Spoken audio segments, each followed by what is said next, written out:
Hey everybody, remember to like and subscribe to my channel and like comments. And this one is Corvus the elf finds himself at a key. And he's a little bit worried here because he can't go up the steps because they're gargoyles, but he can't really go down the steps because they're Ophidians.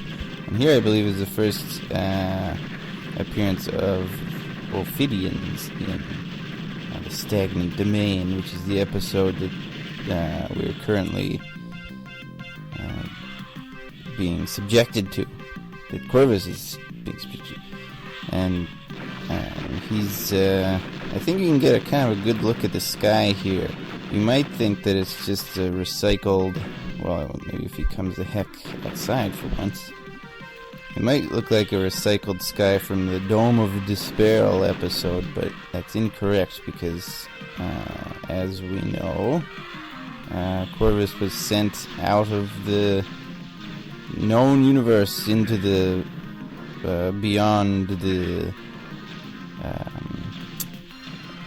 this crystal sphere. And if you don't believe me, I found the Hexen 2 manual. According to the Steppe Dwellers, the universe is filled with a clear but viscous gas known as ether.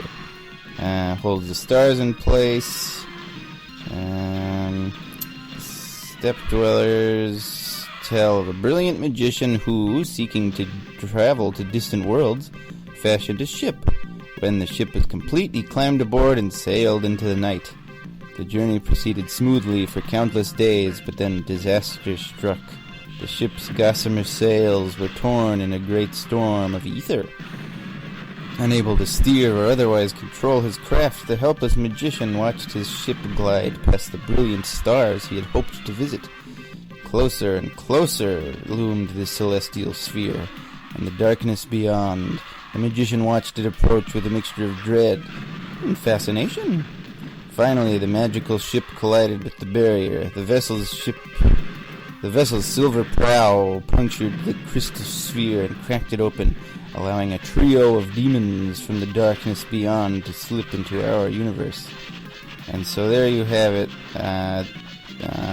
The Despair and his two older brothers are from beyond the crystal sphere, and that above, as you can see, is the crystal sphere, and the joists or whatever that are holding it up. And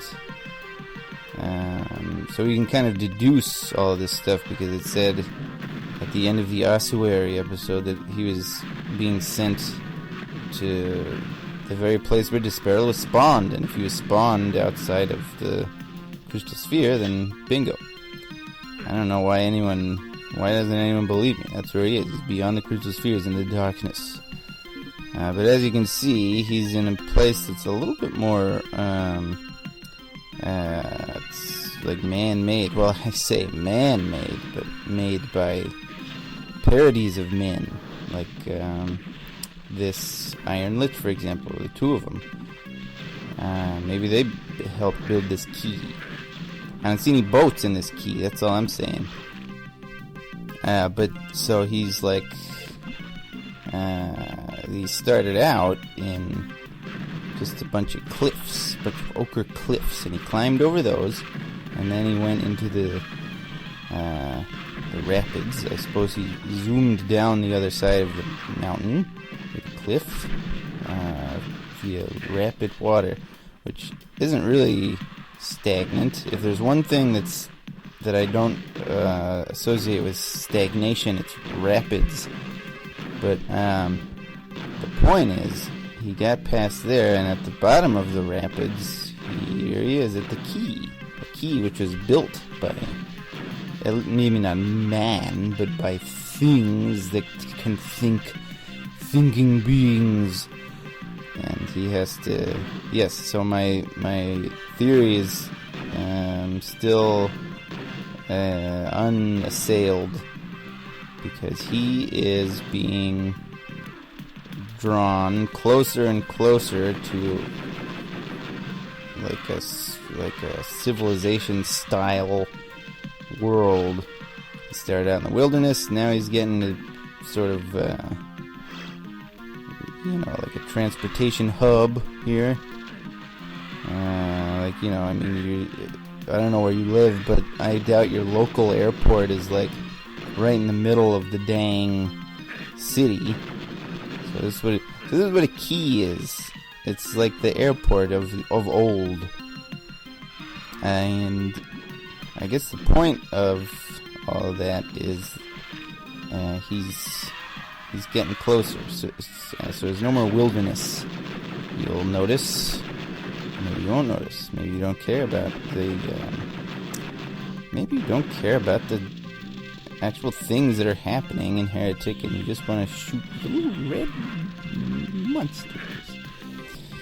And I don't know if I mentioned this before, but they're laughing. The gargoyles are laughing. That's the sound that they're making. It's not like a screech of anger. They're having fun. And killing is fun for them. And here Corvus has to make sure that he doesn't get hit too many times. Because, like, something that you need to know is that even the tiniest injury in Heretic hurts more than the worst injury you've ever experienced. And like if you broke your leg, that's like 1/1,000,000th of a health point. But one fireball from a gargoyle is 1 health point, which means it hurts 1,000,000 times more than breaking your leg. Oh, and I don't know if you just saw he turned those Ophidians up there into little chickens. I should point out that this is Corvus's attempt to not to die. I guess that was my real point, that he is very afraid of dying before he gets to his home, as I say ad nauseum in every single one of these here. And the last thing he wants is to take any more risk than necessary. You may remember from the last level, the Rapids, he just ran away from a bunch of disciples of Desperial. And here he finds an opportunity to snipe at a bunch of these Ophidians here. And he's enjoying his opportunity not to get too close. For some reason, only now do they start attacking. I think maybe they had orders from a hidden foe that Corvus doesn't know about, but I know about, and you might too. So anyway, so they're all done for now, and they were not allowed to fire upon him for some reason, because the hidden foe, they wanted to taste, they wanted to kill Corvus. And it's also important to remember that this foe, even if it dies, doesn't truly die. I won't say any more than that. Last Ophidian there. And here's the... I don't really understand. Where are all the boats? I guess it's one of those creepy keys that doesn't have boats or any useful thingies at all. It's like maybe the Ophidians just slither through the waters to get where they want to go. And so here Corvus can see the green key, and he needs that key.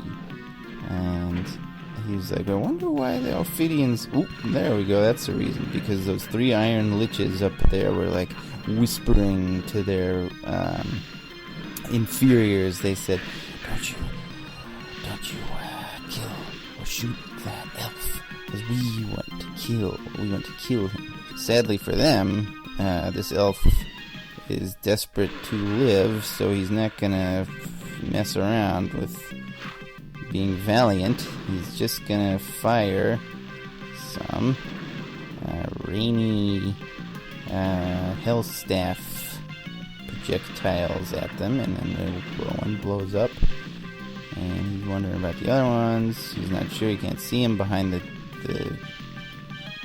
rusting cadaver of the Iron Lich. And you can see here that there's some kind of a spell or something that they're casting, which makes them invisible for a minute or for just a second, like some kind of a programming spell that maybe the programmers of the game were witchcrafting it up with. And okay, so now they're all dead. My goodness. Did I tell you I am afraid of Iron Liches? So don't sneak up on me like one, because I don't actually have any of these crazy weapons to kill them with. So you can see that whenever Corvus opens a door, he flies backwards because he's afraid of what will be behind it. And you would be too if generally behind doors were these saber claws, as they're known in the biz. And I don't like saber claws, but I would much rather have 100 of them than one Iron Lich, because the Iron Liches are, while less powerful than saber claw. I mean, less than 100 saber claws. The saber claws don't have smiles on them. You might also have noticed that there's a Molotov up there. Those aren't my favorite either. I think they're scary and mean. And they have 3,000 health points, apparently. And not only are they mean to me, you'll see in a minute that they're also very mean to their subordinates, such as the saber claws. Okay, so there's one. He kills the one saber claw, and then there's 3 of them coming up, and one of them, he kills one of them by shooting his little fiery hammer fireballs. He kills one of his own saber claws. And yeah, here again, Corvus doesn't want to take any change. Really needs that thing to die really quickly, because it's obviously he's being cornered again. He remembers being cornered at the Ochre Cliffs. He doesn't want it to happen again. There's nothing more satisfying than seeing a Molotov explode. I don't know about the explosions of their corpses, or their cadavers, really, or their carcasses, because it seemed like they'd be more prone to just slump over. They're like heft, just like blobs over. But what do I know? What am I, a Molotov anatomist? No. Why did you think of that? So Corvus, I guess, I don't know. Maybe he's too canny to know about that the barrel trick. Maybe that was more me than him working on this level here. But no, it's like I don't know. He did it by accident. He just doesn't. Yeah, I don't know. I can't explain that. He just somehow knows to like climb on the barrels and get all the magic items that they eat. Maybe he's been to. Maybe there's like that's like a key. There's a trick. Because he did. Remember the very first level of all Heretic in the whole wide world is the docks, and what are docks but a key? It's kind of the same thing. Maybe a key is like French docks. I don't know. And now he can't get out. And maybe I'll get that hell staff. Oh, but there ain't no such thing as a free lunch. Oh, this horrible, smiling beast. It's kind of like a clown and a helmet, all thrown into one. What are you talking about? Oh yeah, the docks. So he knows about the barrel trick because when he was a boy, who knows how long ago that was in the chronology. Like, when did he go to the docks? How many, like, years before this moment? You know? Probably, let's say 1,000. Oh, look at that. The Molitor had a mystic in its body. And so when he was a boy, he loved to play in the docks, and he realized that you could go on the barrels. And you'd have fun and hide and stuff. So that's why he knows about the barrels. He was a boy. And you should see Pag Boy, or Pag B 666 take care of this stuff. He has this, like, he or she, I'm gonna say probably some guy. But what do I know? But this person has a really amazing technique where they, like, kill their foes. Oh yeah, that was stupid, huh? Via, like, a corner. I don't know. I can't describe it. You just check it out. It's doing a lot better. The person's a lot more brave than me. Especially, it's also probably a lot less, like, foolish. Because as I think you just saw, Corvus blew himself up at my command, really, with a ball from the Phoenix Rod, which hurts really bad. It hurts even worse. I don't even think a person can even imagine, like, the pain of the Phoenix Rod's fire. But good thing is you don't have to, because it doesn't exist on our world. And here's the cadavers of the Iron Liches. And then Corvus is wondering a little bit about where he's supposed to go and what he's supposed to do. He undergoes a misfortune that he never even realizes, which is that he goes to a secret level, the skein of Disparal, in a little bit, which of course he doesn't want to, because he'd rather just skip it altogether and go as far to his home as he can. But he doesn't know anything. He just sees, he's looking around this map. I guess he has been in a Quay before. He's been in a dock, but he's been in a Quay before. He's looking around on his map and sees there's a few things going on, and he hasn't.